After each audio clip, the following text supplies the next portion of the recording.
Sir, ಈ ವಿಚಾರದಲ್ಲಿ warning, nut bolt ಇವೆಲ್ಲ ಮಾತುಗಳು ಬರಬಾರ್ದು. ನಾವು ಯಾವತ್ತೂ ಕೂಡ ಚಲನಚಿತ್ರ ನಟರು ಹಲವಾರು ಸಂದರ್ಭದಲ್ಲಿ ಹೋರಾಟವನ್ನು ಮಾಡಿದ್ದಾರೆ. ಅದಕ್ಕೆ ಇವತ್ತು ಕೂಡ ದಾಖಲೆಯಾಗಿ ಯಾವ ಕನ್ನಡಿಗ ಎಲ್ಲಿವರೆಗೆ ಇರ್ತಾನೆ ಅಂಥ ಒಂದು ಹೋರಾಟವನ್ನು ರಾಜ್ಕುಮಾರ್ ಅವರು ಗೋಕಾಕ್ ಚಳುವಳಿಯನ್ನು ಮಾಡಿ ಒಂದು ಸರ್ಕಾರವನ್ನೇ ಬೀಳಿಸುವಂಥ ಶಕ್ತಿ ಚಿತ್ರರಂಗಕ್ಕೆ ಇತ್ತು ಅವತ್ತು. ಇವತ್ತು ಬರದೇ ಇರ್ಬೋದು, ಅವರಿಗೆ ಅದರಲ್ಲಿ ನೋವಿರ್ಬೋದು.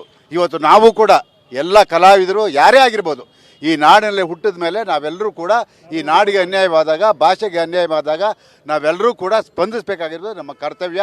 ಅದು ಯಾರೇ ಆಗಿರಲಿ ಆ ಕೆಲಸ ಮಾಡಬೇಕಾಗಿದೆ. ಆದರೆ ಮಾತುಗಳನ್ನು ಆಡೋವಂಥ ಸಂದರ್ಭದಲ್ಲಿ ಅದು ಅತಿರೇಕಕ್ಕೆ ಹೋಗೋದು ಬೇಡ. ನಿಮ್ಮ ನೋವು ನಮಗೆ ಗೊತ್ತಿದೆ. ಮಹದಾಯಿ ಹೋರಾಟದಲ್ಲಿ ನಾವೆಲ್ಲ ಭಾಗಿಯಾಗಿದ್ದೀವಿ ಅಂದರೆ ಚಿತ್ರರಂಗ ಕಲಾವಿದರು ಬರದೇ ಇರ್ಬೋದು. ನೀವು ಕಲಾವಿದರಿಗೆ ಗೌರವ ಕೊಡೋದಾದರೆ ನಮ್ಮನ್ನೆಲ್ಲ ಯಾಕೆ ನೀವು ಕರೀಬೇಕು? ಹೋರಾಟಗಾರರಿಗೆ ನಮಗೆ ಶಕ್ತಿ ಇಲ್ವಾ? ಇದು ನಮಗೆ ನೋವು. ಹಾಗಾಗಿ ನಿಮ್ಮ ನೋವು ನಮ್ಗೆ ಅರ್ಥ ಆಗ್ತಾ ಇದೆ. ಇದನ್ನು ಎಲ್ಲ ಪಕ್ಷಾತೀತವಾಗಿ ಹೋರಾಟವನ್ನು ಮಾಡಬೇಕು. ನೆಲ ಜಲದ ವಿಷಯ ಬಂದಾಗ ಪಕ್ಷಾತೀತವಾಗಿ ಹೋರಾಟ ಮಾಡಿದ್ರೆ ಅದು ಒಂದು ದೊಡ್ಡ ಗೌರವ ಬರುತ್ತೆ. ಅದನ್ನು ಇವತ್ತು ನಾವೆಲ್ಲರೂ ಮಾಡಬೇಕಾಗಿದೆ. ಆ ಕೆಲಸನ ಇವತ್ತು ಕನ್ನಡ ಪರ ಹೋರಾಟಗಾರರು ನಾವು ಮಾಡ್ತಾಯಿದ್ದೀವಿ.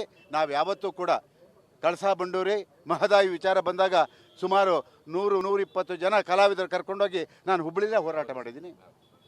ಅದು ಆಗಿದೆ.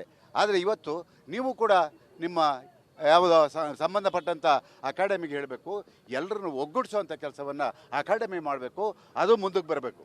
ಅದು ಬಿಟ್ಟು ಮಾಡದೆ ಹೋದರೆ ಕೆಲವ್ರಿಗೆ ಬರೋಕ್ಕಾಗೋದಿಲ್ಲ.